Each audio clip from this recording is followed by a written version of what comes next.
Olá a todos, espero que estejam todos bem.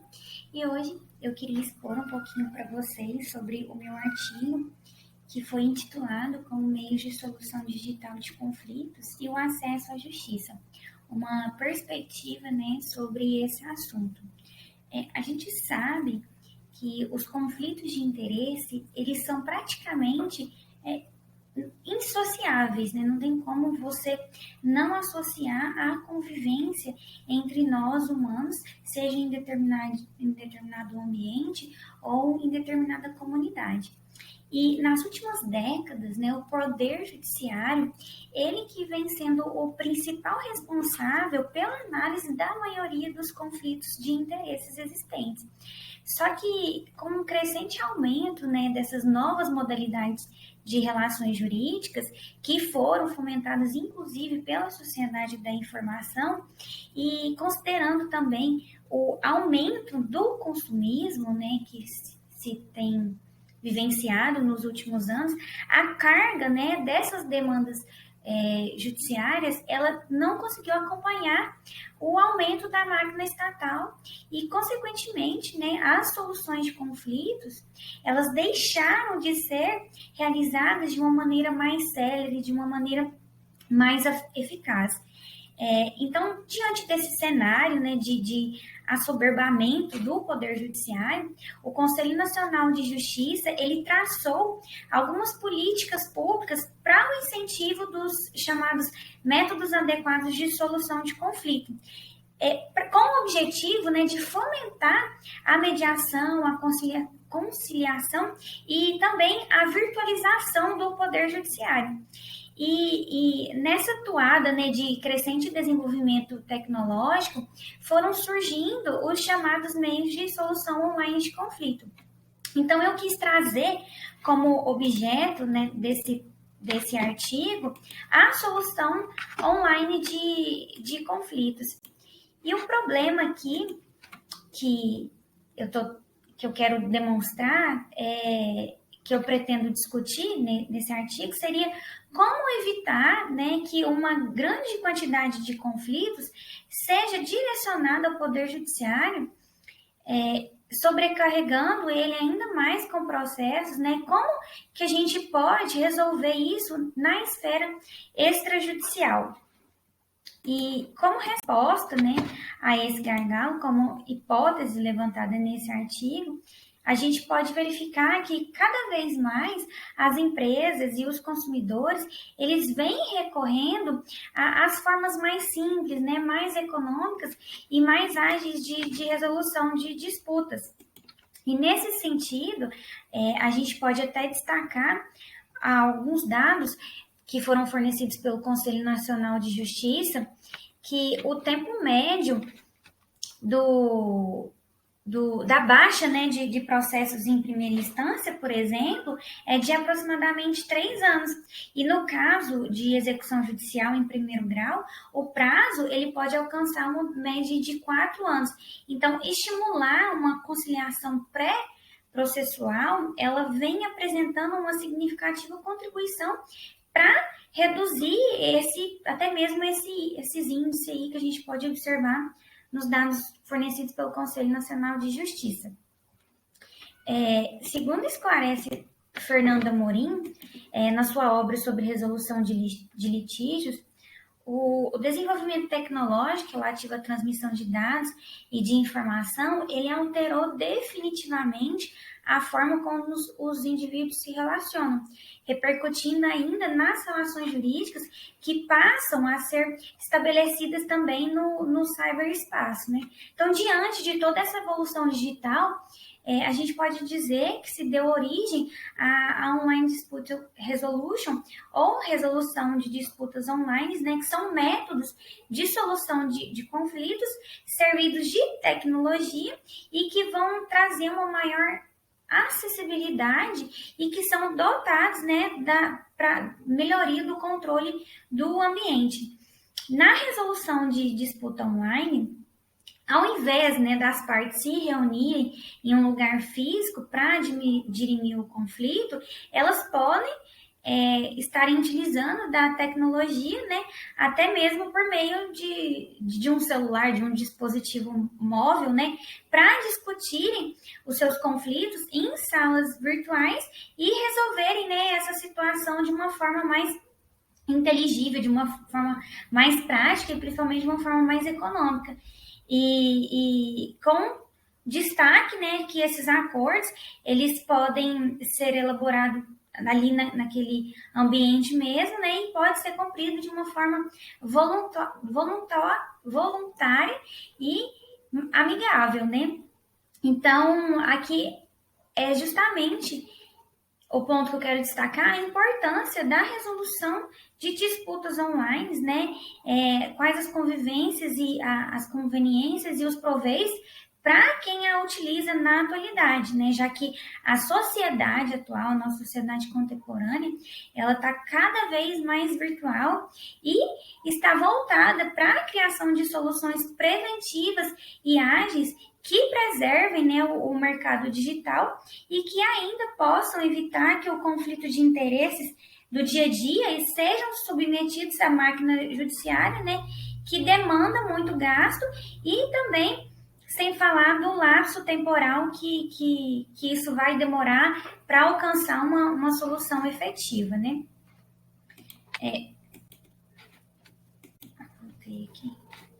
Como mencionar também como surgiu, né, a resolução de conflito online no mundo. A gente pode mencionar aqui que foi o nascedouro, né, da resolução de conflitos online no mundo. Teve como plataforma percussora a Virtual Magistrate em 1996 nos Estados Unidos, né, que foi uma ferramenta que teve como uma função principal de dirimir os conflitos entre os usuários da internet e dos seus operadores, né? A parte, ela preenchia um formulário que era limitado a 200 caracteres das informações ali do conflito e uma vez que fosse aceita a proposta pela contraparte, né, a plataforma ela dispunha de até 72 horas para julgar a demanda. Desde o início, então, dessas atividades, né, o sistema de disputa online, ele vem se dividindo em dois grandes grupos distintos, em que um deles, né, ele é representado por ferramentas computacionais, por exemplo, chats, e-mails, mensagens instantâneas, fóruns, videochamadas de telefone, videoconferência, né, que contam com a intervenção humana e de um terceiro facilitador e outro representando por sistema automatizado, né? Então, a gente tem um que é por ferramenta computacional e outros por sistema automatizados que são, por exemplo, softwares e programas de computador que vão ser específicos para a resolução objetiva de conflitos e vão estar programados, né, com base na experiência multidisciplinar da ciência, né, valendo da matemática, da filosofia, do direito e principalmente da inteligência artificial, né?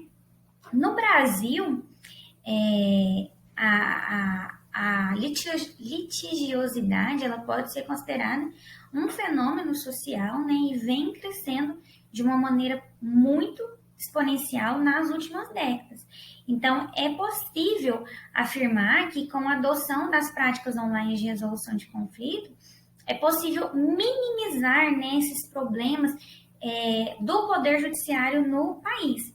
E com o advento, né, do novo Código de Processo Civil e da Lei de Mediação, o Brasil ele passou a reconhecer o Instituto Processual da Mediação e das demais práticas de resolução consensual de conflitos como legítimos instrumentos de pacificação social. Inclusive, desde 2015, no Brasil a gente tem a plataforma MOL, que é a mediação online, e que foi a primeira ferramenta, né, desse gênero no Brasil, especializada na resolução, na gestão e na prevenção de conflitos para pessoas físicas, empresas e instituições, né?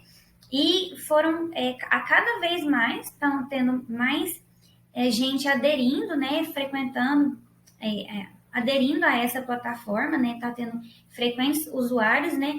E é perceptível a gente verificar a celeridade, né, desses resultados que são obtidos nas questões tratadas por essa plataforma.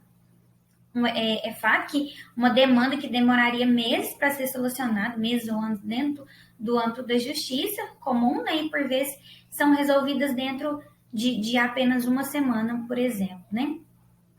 E é importante também que a gente fale aqui sobre os mecanismos de resolução de conflito online, né, que podem ser adotados por inúmeras ferramentas que variam desde a negociação e mediação em softwares, né, projetados com diferentes níveis de automação, né, e sistemas baseados em negociação, por exemplo, eles não vão exigir qualquer tipo de intervenção humana e eles podem funcionar de uma forma totalmente automatizada, contando somente com a participação das partes diretamente envolvidas no conflito, né? Esse modelo, ele funciona por meio de envio das propostas, como eu disse anteriormente, né? E por intermédio do próprio sistema da ODR.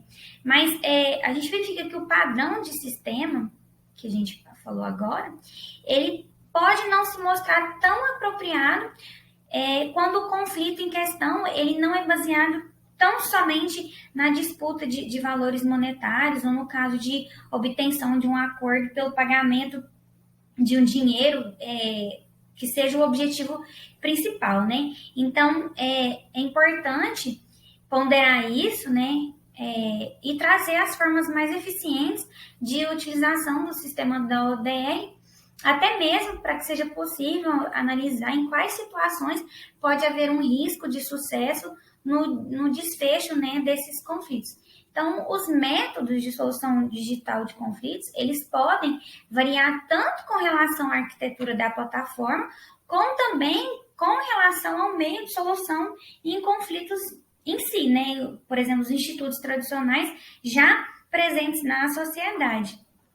A gente pode falar aqui que no que diz respeito, né, à arquitetura da plataforma, a gente tem a negociação digital, integrante, automatizada, mediação, utilizando o software em conjunto com um terceiro, facilitador imparcial, né, e a mediação tradicional por meio das tecnologias online. Com relação a essa negociação digital integralmente automatizada, ela normalmente vai funcionar num ambiente completamente livre para negociação entre as partes.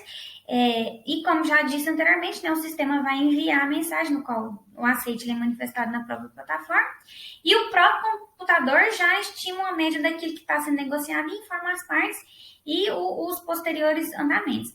Na mediação realizada por meio da plataforma, juntamente com o terceiro imparcial, ele vai participar como um facilitador dos interesses das partes, tanto pessoal como virtualmente, e vai auxiliar a manifestação das vontades, identificando ali as questões que podem impedir, obstaculizar a resolução da questão do conflito, né?